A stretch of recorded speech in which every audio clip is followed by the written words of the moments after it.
Hello, welcome to the Real Estate Regroup Show. I am your host, LJ Walker, a real estate investor helping you realize your dream of owning a home or investing in one.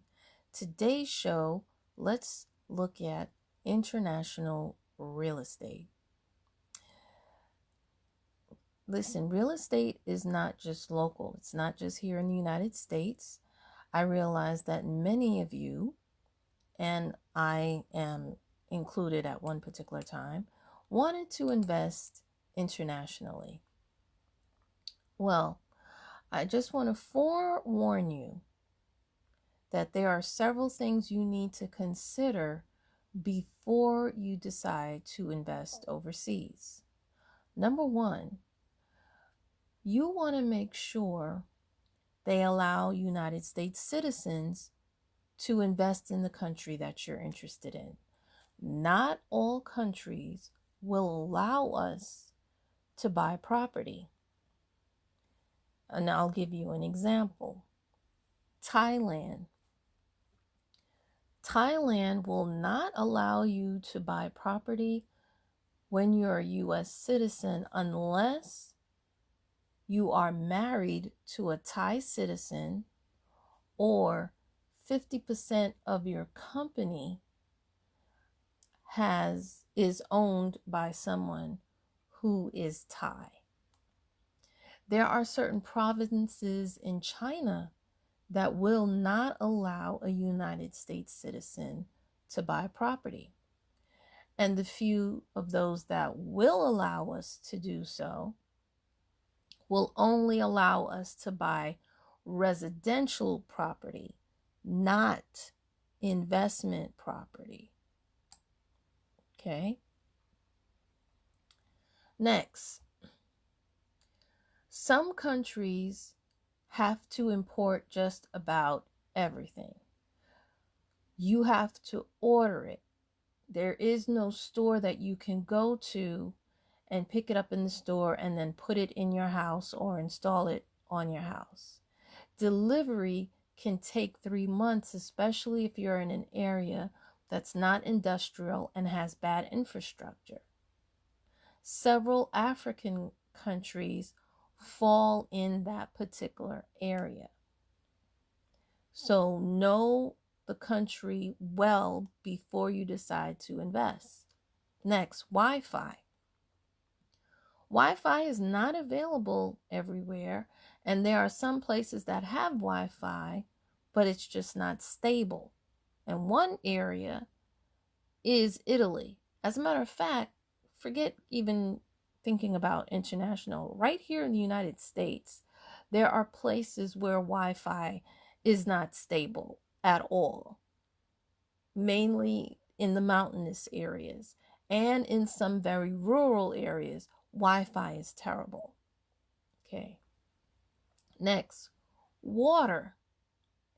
Some places, water is not readily available, or they have a different water system. Where my family comes from in Jamaica, you get water from the well. It's not like here in the United States, and it doesn't come out gushing the same way as it does here. It sort of trickles, because my family, they're from an area called Ty Dixon, which is up in the mountains. Okay. Next, electricity is another thing that you need to think about. The voltage in many countries overseas is different from what we are used to here in the United States. We use 110 volts, they use 120. So when you try to move your electrical appliances or anything like that from here over there, it can be kind of difficult to do that. And if you're not using a plug with the correct voltage, first of all, you may not be able to plug it in. And if you are able to plug it in, you may ruin the power on that particular appliance that you're using. Next, some countries don't have an MLS. They don't have a multiple service listing. So finding property is not always that easy. Also, some realtors, it's not required in certain countries like Costa Rica for a realtor to have a license. Basically, all they need is a business card that says realtor on it. So you don't always necessarily know who you're dealing with. That's why one of the best things to do is to go on, let's say, Facebook, find an expat group, join, speak to several people there, go to the country, stay a little bit longer than a week, okay, and get to know people that are down there and get references as far as who you need to deal with. Because some of these countries don't have any regulation on realtors at all. They can do anything to you. It's a lot easier for you to get ripped off. Next, especially if you are an investor, you want to find out what is the common taste, what is the demand, because those things differ from what's here in the United States of America. You need to know what areas are selling, what areas are not selling. Weather. There are places, especially in the Caribbean, that are hurricane. They're prone to hurricanes. There are some properties there that are hurricane proof, and then you have some properties that are not hurricane proof. So you want to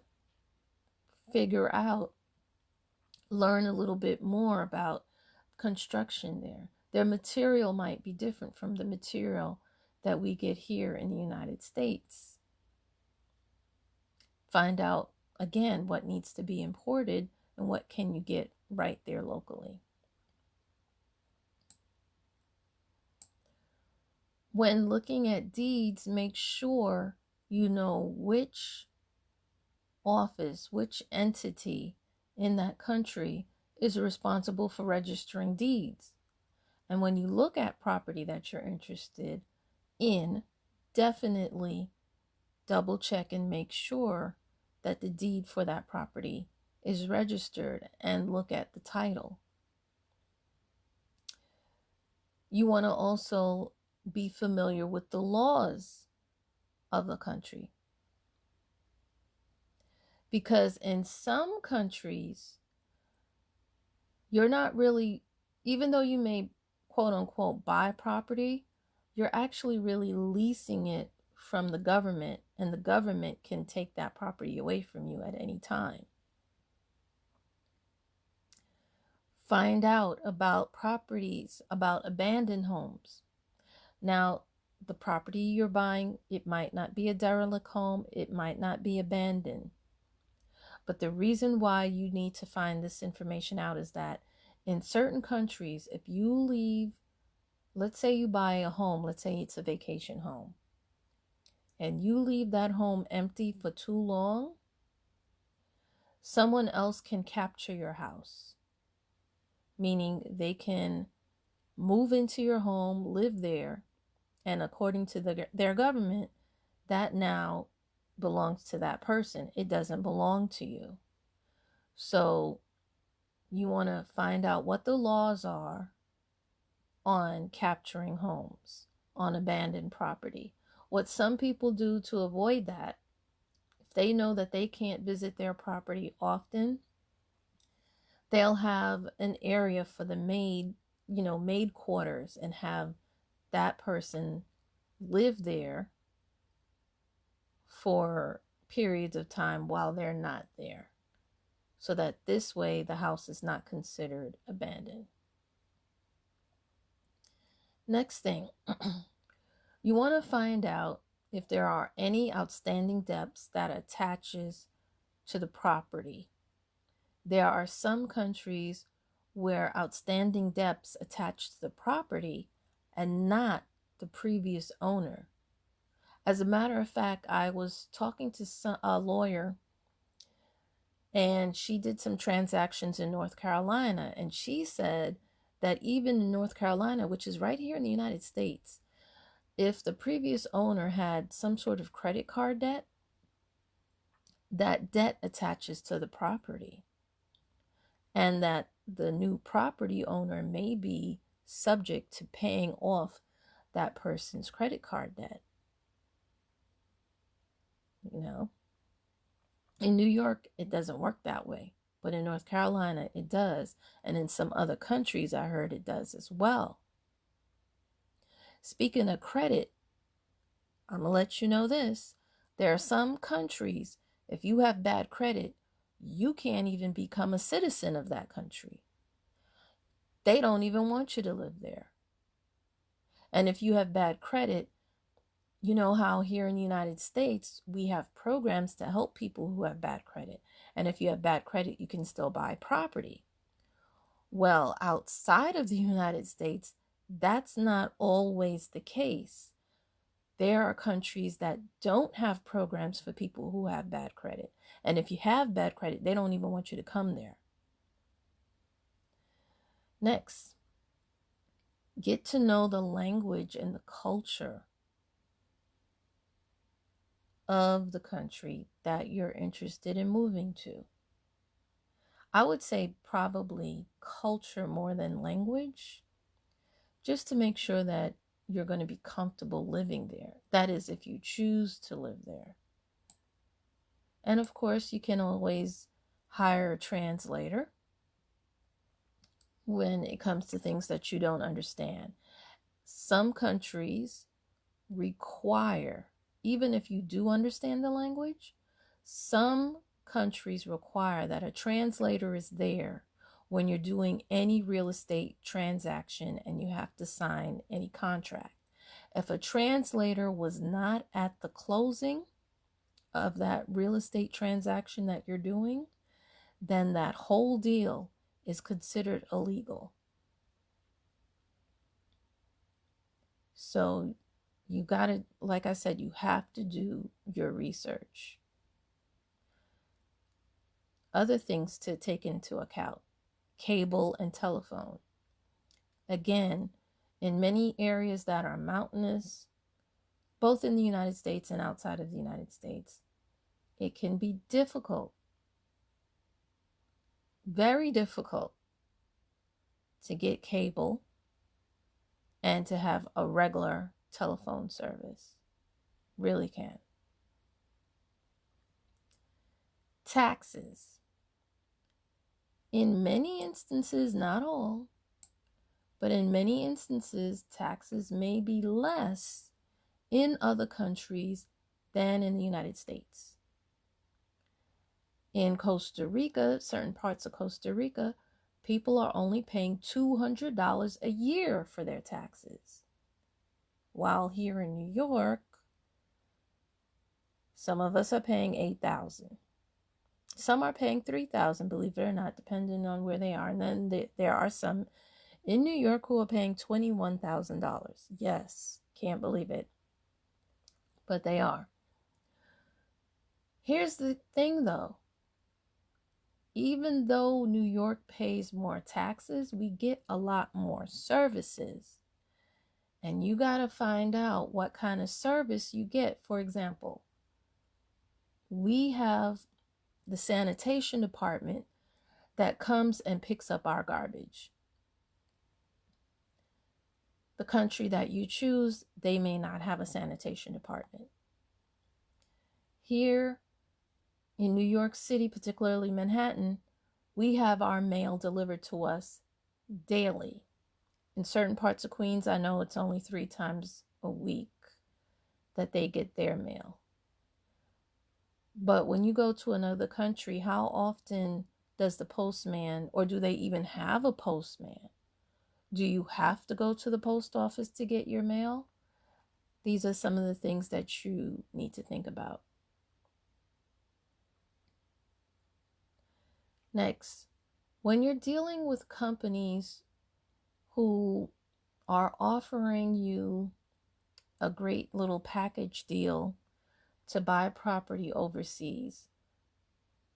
Remember this, don't fall in love with the pictures that you see on the brochure. A lot of times, those homes are just old models. They're not anything current that they have. Okay? So just be wary of that. Next, some countries may have down payment requirements. Normally here in the United States, it's typically for a conventional 20%. It can be 3% if you're going with like FHA. It can be less if you're going with, we do have certain mortgages. You can get certain loans, no money down loans do exist here in the United States. They may not necessarily exist overseas in all of the countries.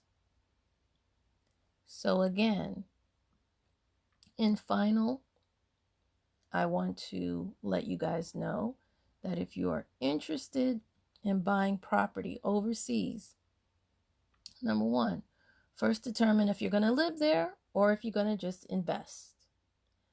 Next, I would say spend over a month, and not just during good season, during bad season too, to see if you really like it and to learn as much as you can about their real estate market. Well, folks, that's all I have for you tonight. Hopefully the information that I have shared will help you make smart financial moves. Feel free to pass this along. Remember, each one, reach one, teach one, and sometimes many. Bye for now. Until next time, have a good night.